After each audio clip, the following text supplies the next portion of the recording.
Leviticus 10. Guess what?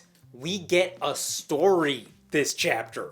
No crazy details, no random rules, just people doing things. And dying. I mean, it's still the Bible. In fact, God doesn't even wait to kill people. It takes all of a few sentences. Aaron's sons Nadab and Abihu took their censers, put fire in them, and added incense.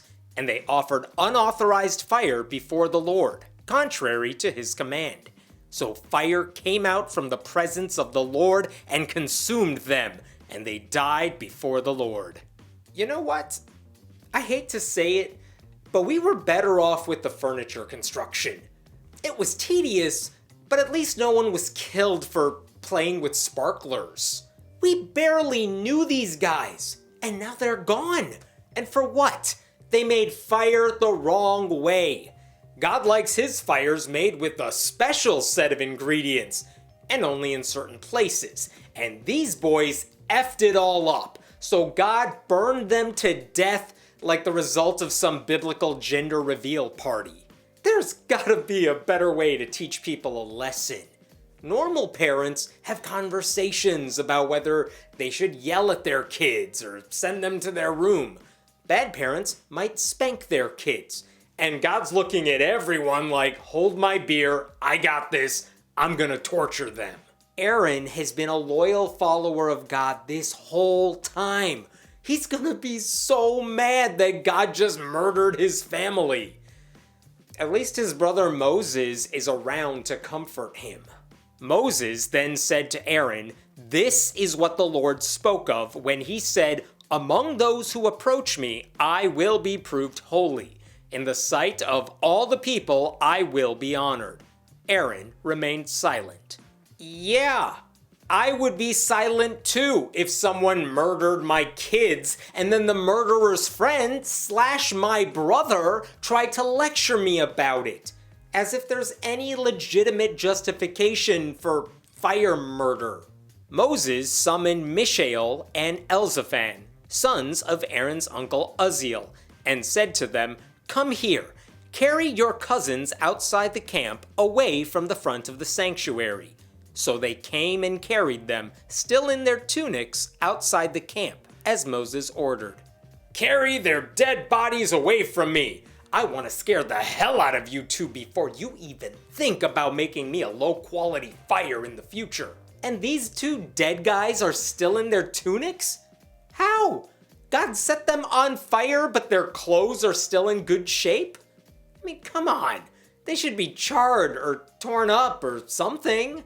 This book really needs a continuity editor.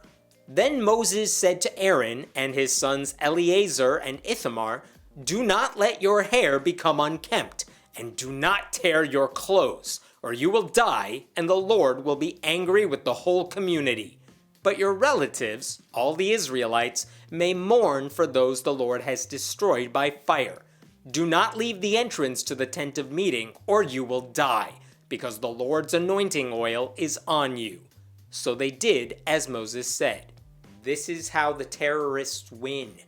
God murdered people. Now the people still living are like, obey him and do your hair the way he likes it and make sure your clothes are okay or the mean man will come back and go on a murder rampage against all of us. But at least he's allowing us to cry for the people he just murdered. Thanks, God. You're so nice to us. Huh? What's that? Don't move or else we'll be shot? Got it.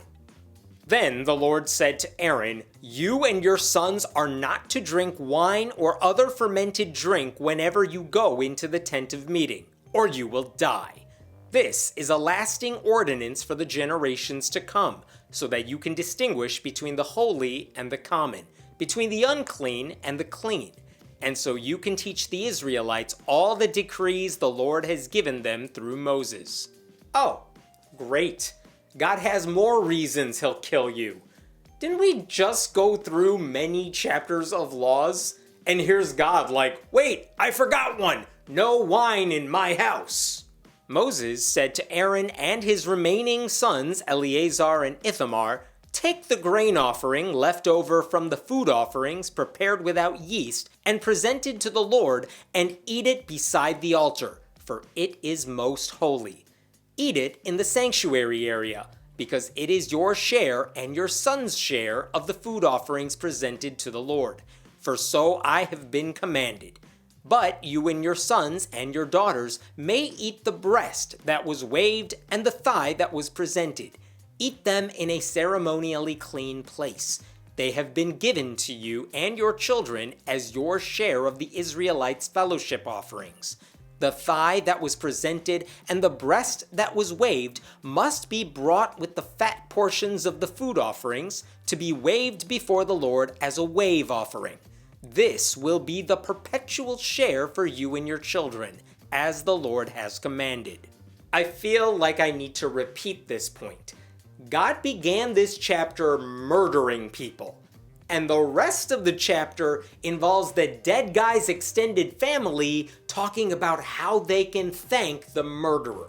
When Moses inquired about the goat of the sin offering and found that it had been burned up, he was angry with Eleazar and Ithamar, Aaron's remaining sons, and asked, "Why didn't you eat the sin offering in the sanctuary area? It is most holy. It was given to you to take away the guilt of the community by making atonement for them before the Lord. Since its blood was not taken into the holy place, you should have eaten the goat in the sanctuary area as I commanded." Why didn't you eat the bloody goat in the right place? Because now God's gonna be mad at us, is a part of the Bible we don't discuss nearly enough. Aaron replied to Moses, "Today they sacrifice their sin offering and their burnt offering before the Lord. But such things as this have happened to me.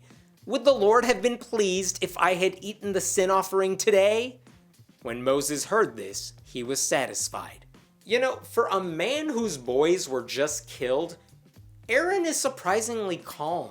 He's telling Moses he doesn't feel like eating because his kids were murdered. And finally, at the end, Moses is like, "Yeah, alright, I guess that makes sense." Notice how none of these people have any problem with God murdering the boys. The whole discussion in this chapter is about where and what they need to do to honor God, who is really the last person they should be honoring right now.